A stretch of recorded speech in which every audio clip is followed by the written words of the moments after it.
Depuis le mois de juin 2021, Cédric Jubilard est derrière les barreaux, soit 6 mois après la disparition de son épouse Delphine Jubilard. Il est en détention provisoire pour homicide par conjoint dans la maison d'arrêt de Toulouse-Cesse, Haute-Garonne, une décision qui a été prolongée au mois de juin dernier. La justice estime qu'elle a suffisamment d'éléments à charger pour permettre à l'enquête d'être poursuivie au mieux, sans la crainte de subordination de témoins ou de disparition de preuves, et a donc décidé de le garder en prison.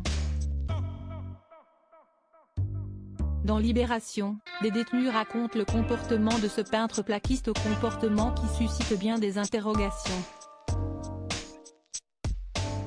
Placé à l'isolement à Toulouse-Cesse, Cédric Jubilard clame son innocence depuis que sa femme, mère de ses 2 enfants et avec qui il allait divorcer, a disparu. Son attitude pose toutefois beaucoup de questions. Il y a par exemple les propos de celui qui se surnomme le Breton, un évadé de la prison de Carcassonne qui est son voisin. L'artisan tarnais est considéré comme un type insupportable, que tout le monde déteste. Il s'est fait surnommer Jon Snow comme le héros de la saga médiévale et fantastique Game of Thrones.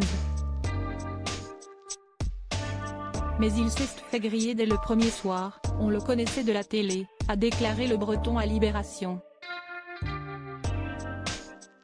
Très centré sur lui, Cédric s'est présenté une fois comme la star du Tarn.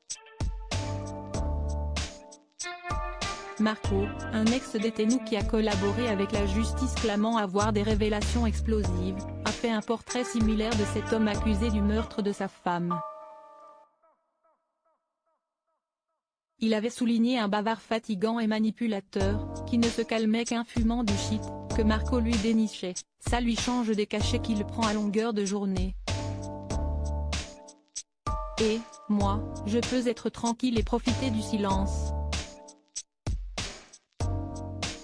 Ce dernier a ensuite profité de cette proximité pour récolter des informations sur la disparition de Delphine Jubilard, voulant aider les proches de l'infirmière et notamment ses 2 enfants.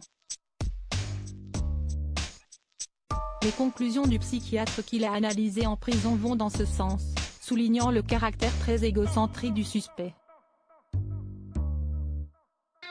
Face aux 2 juges d'instruction toulousaines, le principal protagoniste de l'affaire proclame son innocence, revendique le droit de raconter des blagues, des dires, des bêtises.